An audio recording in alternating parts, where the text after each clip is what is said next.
16장 15절에서 23절입니다. 제가 먼저 15절을 봉독하겠습니다. 이스라엘 자손의 기록원들이 가서 바로에게 호소하여 이르되 왕은 어찌하여 당신의 종들에게 이같이 하시나이까?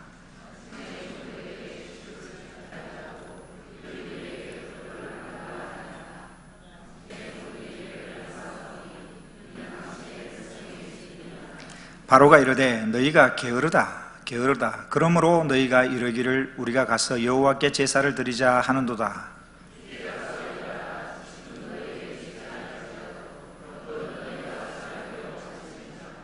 기록하는 일을 맡은 이스라엘 자손들이 너희가 매일 만드는 벽돌을 조금도 감하지 못하리라 함을 듣고 화가 몸에 미친 줄 알고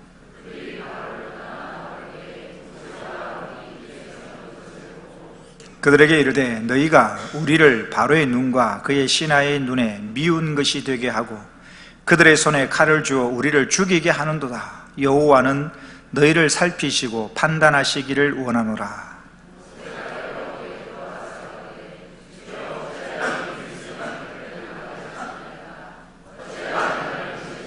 다 같이 내가 바로에게 들어가서 주의 이름으로 말한 후로부터 그가 이 백성을 더 학대하며 주께서도 주의 백성을 구원하지 아니하시나이다. 아멘.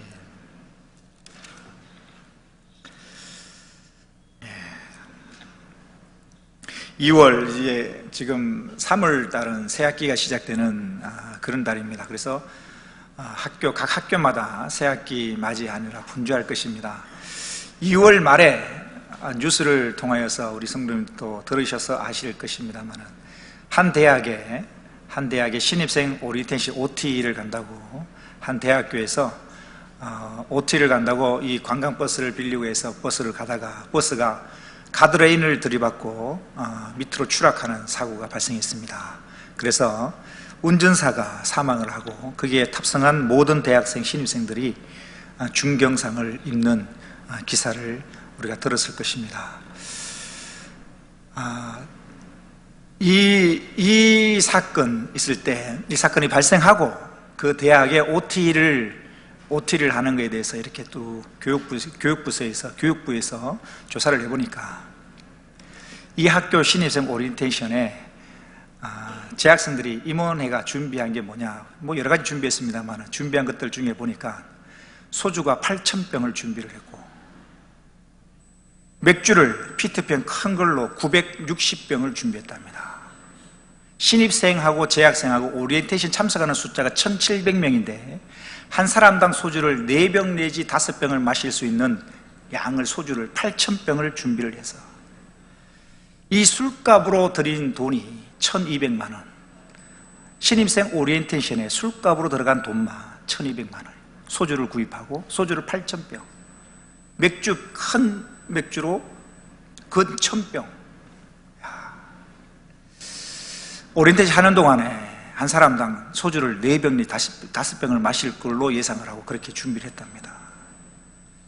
그렇게 준비를 잔뜩 하고 소주를 잔뜩 싣고 그렇게 오리엔테이션 현장을 갔는데 그 중에 한 대의 버스가 추락을 한 것입니다. 버스를 타고 오리엔테이션 가려고 출발했을 때 그때 신입생들, 그 안에 신입생들과 재학생들 선배가 3-4명이 같이 탑승을 했다고 하더라고요. 교수는 없었고 선배 서너 명 하고 신입생들이 한 40명 탔고 그렇게 해서 오리엔테이션 출발할 때 그들의 마음이 어땠을까요? 야, 이 대학생이다. 술도 마음대로 마시고 마음대로 해도 그 누구도 타치 안 하는 어른이라는 거죠. 잔뜩 부푼 마음을 안고 오리엔테이션 OT를 출발했는데 그 중에 한 대가 버스가 사고가 나서 추락을 한 것입니다. 오늘 오전 말씀을 기억하십니까? 아합, 북이스라엘의 아합, 길랏 라못에 올라가는 이번 전쟁이 그의 생의 마지막입니다. 이번 길랏 라못에서 그는 죽을 것입니다. 그런데 이 아합이라는 사람은 길랏 라못을 차지함으로써 얻게 되는 경제적 이익과 주변 그런 상황적인 이익만 눈으로 본다고 그 길이 자기의 생의 마지막 길인지도 모르고 죽음의 길을 향하여 달려가고 있습니다. 이게 우리의 인생입니다. 한치 앞을 모릅니다. 그 누구도 우리의 인생이 주인이 될 수 없습니다. 대학생 새내기들, 신입생들 신난다고 집에서 허락받고 오리엔테이션 출발하는데 그 버스가 구를 줄 어찌 알았겠습니까? 북이스라엘의 아하방 길랏 라봇을 차지하고 영토가 확장되어지고 경제적인 부가 창출되어지고 400명의 선지자가 왕이여 승리를 얻으소서라고 해서 기고만장해서 길랏 라못을 이길 줄만 알았지, 그 길랏 라못에서 내가 죽을 줄 어찌 알았겠습니까? 아니요. 참 선지자 미가의 선지자도 이야기를 했죠. 이게 우리의 인생입니다. 결코 우리의 인생에 내가 주인 될 수 없습니다. 그래서 우리는 하나님이 필요합니다. 내일 일은 내 날이 아니기 때문입니다. 날마다 주어진 오늘 하루에 감사하고 주어진 오늘 하루에 최선을 다해 주님을 예배함이 필요한 것입니다. 사랑하는 성도 여러분, 내일로 미루지 마십시오. 헌신 내일로 미루는 게 아닙니다. 예배 내일 드리는 게 아닙니다. 헌신 오늘 하셔야 되고 예배 오늘 하셔야 됩니다. 늘 하나님을 내 삶의 주인으로 삼고 주어진 하루하루를 겸손한 마음으로 우리 오전의 찬송가처럼 주를 의지하고 하나님의 말씀에 순종하며 살아가는 저와 모든 성도님 되시기를 주의 이름으로 축원합니다. 내일 일 알 수가 없고 무슨 일 만날지 모르게 그 누구도 자랑할 수 없고 교만할 수 없습니다. 그래서 겸손히 주를 의지하고 겸손히 하나님의 말씀만이 내 생명의 말씀인 줄 알아. 그 말씀대로 사는 인생이 가장 안전한 인생이라는 것입니다. 주일 오후에 우리가 출애굽기 말씀을 보고 있습니다. 근데 우리 출애굽기 5장 주일 오후에 제가 이 출애굽기 5장 말씀을 한참 오래전에 이 출애굽기 5장 말씀을 전했더라고요. 그래서 오늘 본문 읽었던 15절부터 내용이 되어지는데 이 15절 앞부분에 어떤 내용이 있는지를 우리가 한번 살펴볼 필요가 있습니다. 앞부분과 연결이 되어지는데 5장 1절을 한번 보십시오. 자막은 준비하지 않았습니다. 성경을 보십시오. 5장 1절에 보면 그 후에 모세와 아론이 바로에게 가서 이르되 이스라엘의 하나님 여호와께서 이렇게 말씀하시기를 내 백성을 보내라. 그러면 그들이 광야에서 내 앞에 절기를 지킬 것이니라 하셨나이다. 모세가 하나님의 부름을 받고 모세와 아론이 이 애굽의 바로 왕을 찾아가서 이야기를 하죠. 하나님이 말씀하셨는데 내 백성을 보내라. 그러면 하나님의 내 백성이 하나님을 예배할 것이다 라고 이렇게 모세와 아론이 바로를 찾아가서 바로에게 직접 하나님의 말씀을 대언합니다. 전달합니다. 근데 하나님의 말씀을 들은 아합의 반응이 뭐냐 하면 2절에 보면 바로가 이렇게 얘기를 합니다. 여호와가 누구간데 내가 여호와의 말을 들어야 되냐? 나는 여호와를 모른다. 나는 여호와 하나님이 누군지도 모르기 때문에 내가 그 여호와 하나님의 말을 들을 이유도 없고 내가 안 보낼 것이다. 내가 애굽의 노예를 살고 있는 이스라엘 백성들을 내가 보내지 않을 것이다 라고 바로가 이야기를 합니다. 그러면서 이 바로가 한편으로 괘씸한 거예요. 여러분 노예를 부리는 나라 입장에서 보면 굉장한 경제적 이득이죠. 월급을 주지 않고서도 마음대로 부려모을 수 있거든요. 건축사업 모든 일에 이 노예들이 다 처리하면 됩니다. 아주 유리합니다. 그런데 그런 엄청난 부를 누릴 수 있는 노예를 보내준다? 경제적인 손실이 엄청나죠. 그래서 안 보낼 것이다 라고 하면 안 보낸 게 아니라 이 바로가 한편으로 괘씸한 거예요. 아니 노예로서 열심히 살 것이지 쟤들이 지금 와서 나한테 지금 노예 해방을 해달라는 거죠. 지금 노예로 살고 있는 그들을 해방을 시켜달라는 거죠. 그리고 괘씸하니까 어떻게 하느냐, 감독들한테 시켜서 벽돌을 만드는데 이 재료를 줄 거 아닙니까? 재료를 쭉 주고 이 재료를 통해서 벽돌을 만드는데 벽돌 만들 재료를 안 주는 겁니다. 안 주고는 너희가 스스로 재료들을 너희들 알아서 구해와서 벽돌을 만들어라. 그러니까 예전에는 지금 모세와 아론이 지금 하나님의 백성을 보내주세요, 하나님을 예배하도록 보내주세요 말하기 전에는 벽돌 만들 재료를 다 줘서 만들었거든. 벽돌 만들 재료를 제공해주고 하루에 예를 들어 1000개를 만들었다고 하면 지금 바로가 괘씸하니까 재료는 제공해주지 않고 똑같이 1000개를 만들어라는 겁니다. 재료는 너희들이 알아서 동네 사방팔방 돌아다니면서 재료를 다 구해와갖고 너희 스스로 재료를 구해서 만들어서 벽돌을 수량대로 그대로 똑같이 만들어라는 것이죠. 그러니까 감당이 되나요? 감당이 안 되죠. 14절을 한번 보십시오. 14절. 14절에 보니까 바로의 감독들이 자기들이 세운 바 이스라엘 자손의 기록원들을 때리며 이르되 너희가 어찌하여 어제와 오늘에 만드는 벽돌의 수요를 전과 같이 채우지 아니하였느냐 하니라. 기가 막힐 노릇이죠. 재료를 적용해주고 만들어라 해도 시원찮을 판에 재료도 제공해주지 않고 똑같이 만들어라 하니까 똑같이 만들 수가 없죠. 그러니까 뭐요? 때리기도 하고 더 학대를 심하게 하는 것이죠. 그러니까 이스라엘의 기록원들이 이스라엘 백성들 중에서도 지금 이스라엘 백성들 중에서 애굽의 체계를 보면 애굽의 감독자들이 있고 애굽의 감독자들이 바로 이스라엘을 다스리는 게 아니라 이스라엘 백성들 이 노예들 중에서도 기록원들 이렇게 관리급을 세워놓고 애굽의 감독들이 이 이스라엘의 기록원들을 타치하며 관리하는 겁니다. 근데 이 지금 기록원 이스라엘의 기록원들이 보니까 이 부당하거든.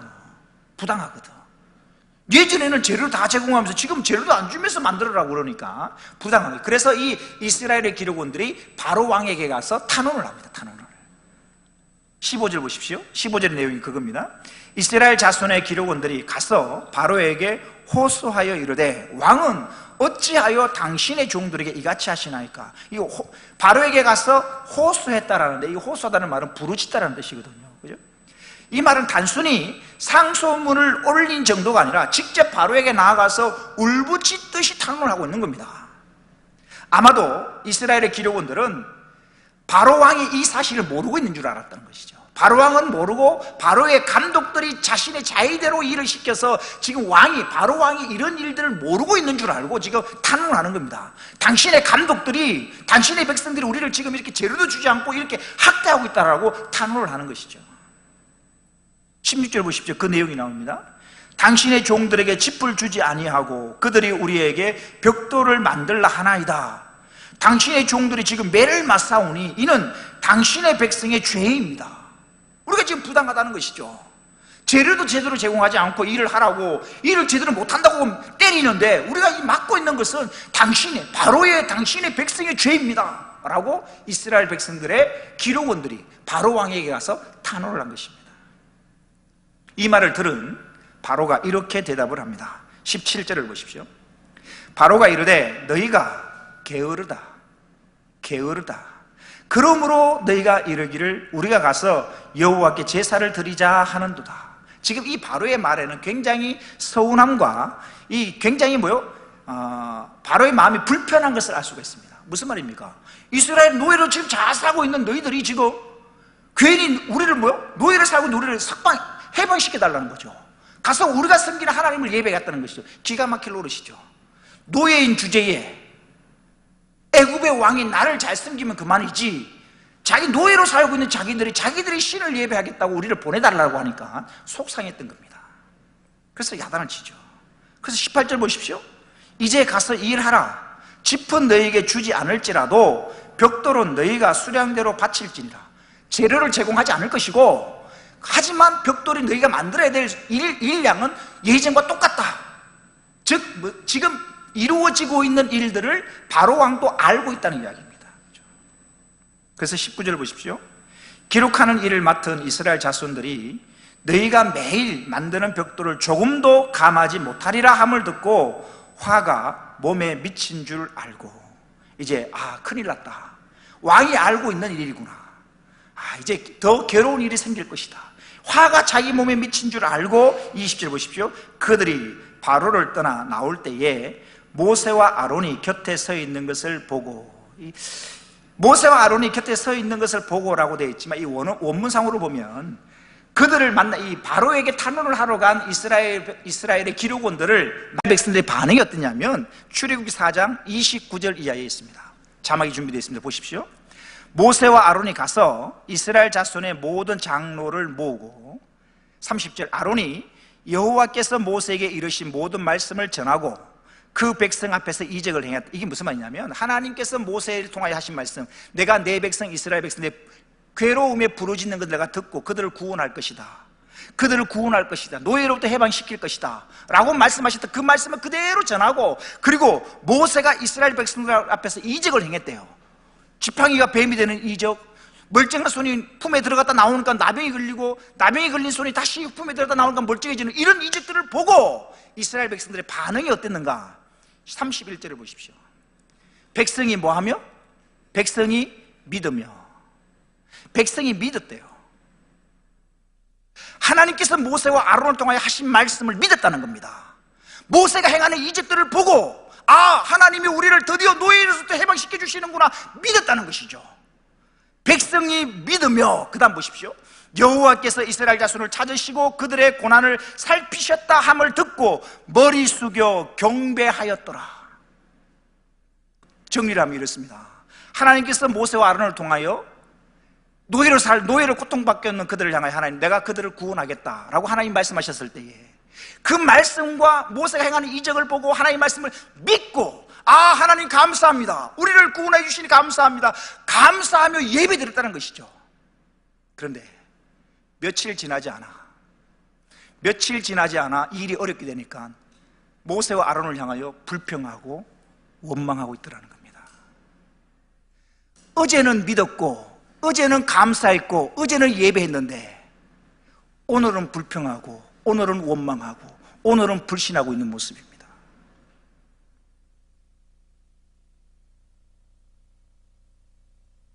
여기서 우리가 한 가지 적용해 볼 수 있습니다. 나의 믿음은 어떨까? 우리도 그런 것 같아요.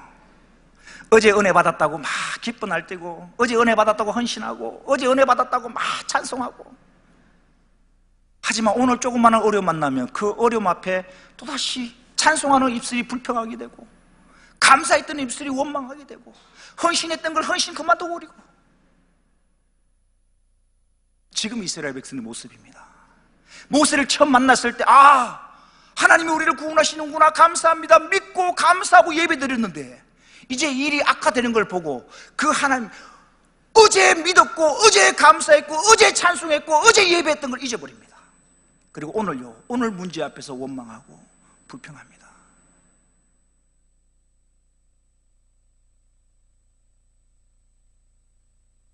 성경은 이런 이스라엘 백성들의 모습을 기록한 데는 이유가 있을 것입니다. 우리는 그렇게 살지 말라는 것입니다. 사랑하는 성도 여러분, 어제 베푸셨던 하나님의 은혜를 잊어버리지 않고 기억한다는 건 굉장히 중요한 것입니다. 어제 내 삶에 어제 베푸셨던 하나님의 그 은혜를 기억하면 오늘의 내 삶에서 만나는 어려움도 이길 수 있습니다. 하지만 어제 만난 하나님, 어제 베푸신 그 하나님의 은혜를 잊어버리면 오늘 작은 어려움 앞에서도 불평하고 원망하게 되는 겁니다. 그러기 참 쉽습니다. 우리의 입술, 그죠? 어제 찬송하는 입술이 오늘 원망하게 됩니다. 어제 믿습니다 하는 입술이 오늘은 내 삶의 불평과 불신들이 난무하는 것입니다. 오늘 본문의 이스라엘 백성들의 모습이 그렇다는 것입니다.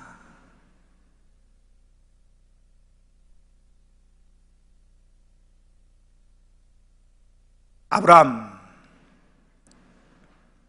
하나님께서 아브라함에게 자손에 대한 약속을 하셨고, 아브라함은 그 자손을 얻기까지 25년이 세월이 걸렸습니다. 그러고 보면 참 아브라함이 정말 믿음의 조상인 것 같아요. 지금 오늘 본문의 이스라엘 백성, 어제 믿고 어제 찬송했는데 오늘 불평하고 오늘 불신하더라는 겁니다. 근데 아브라함은 하나님이 자식을 주겠다라고 75세에 약속하셨던 것을 25년간이나 기다립니다. 물론 중간에 한번 실수도 있었습니다만 결과적으로 25년을 기다리게 됩니다. 믿음의 사람은 어떤 사람인가 발견할 수 있습니다. 하나님의 약속을 붙들고 어제 내 삶 가운데 역사하셨던 그 하나님의 은혜를 기억하고 그 하나님의 약속이 이루어질 때까지 믿음으로 인내하는 사람, 이게 믿음의 사람입니다. 오늘 당장 내 삶에 어떤 삶의 변화가 없다 할지라도 불평과 원망하지 마십시오. 말씀하신 하나님은 때가 되면 반드시 이루어 주실 줄로 믿습니다. 다시 21절 보십시오. 그들에게 이르되 너희가 우리를 바로의 눈과 그의 신하의 눈에 미운 것이 되게 하고 그들의 손에 칼을 주어 우리를 죽이게 하는도다. 그 다음 보십시오. 여호와는 너희를 살피시고 판단하시기를 원하노라. 모세와 아론을 원망하고 있는 그들이 21절 뒤에 보니까 이렇게 얘기를 합니다. 여호와는 너희를 살피시고 판단하시기를 원하노라. 참 기가 막힌 노릇입니다. 하나님이 보내신 사람들을 하나님의 이름으로 책망하고 있는 것입니다. 여러분 참 21절 굉장히 깊이 묵상해 볼 필요가 있는 말씀입니다. 지금 이스라엘의 기록원들이 모세와 아론을 원망하는 사람들이, 모세와 아론을 책망하는 사람들이 누구의 이름으로 책망하는가 하면 여호와의 이름으로. 하나님이 너희를 심판하시고 하나님이 너희를 살피시고 하나님 너희를 판단하시기를 원하고 하나님의 이름으로 책망하고 있다. 하나님의 이름으로 하나님이 보내신 사람들을 책망하고 있다는 사실입니다. 기가 막히지 않나요? 환경을 보고 상황을 보면 그럴 수도 있을 것입니다. 모세와 아론이 바로를 만난 뒤로부터 우리의 일이 더 꼬였거든요. 더 힘들어졌거든요. 모세와 아론이 바로를 만난 뒤로부터 일이 더, 우리 삶이 더 힘들어지니까 너희들이 잘못했다는 것이죠. 그래서 뭐요? 하나님의 이름으로 책망하고 하나님의 이름을 써가면서 나무라고 있다는 사실입니다.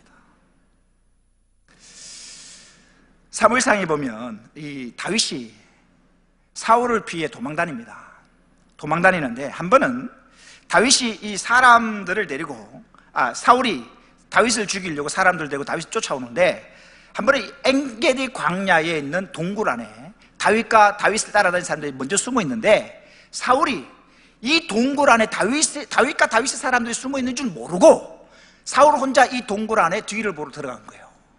그러니까 군사들은 다 굴 밖에 있고 사울 혼자 굴 안으로 들어온 거예요.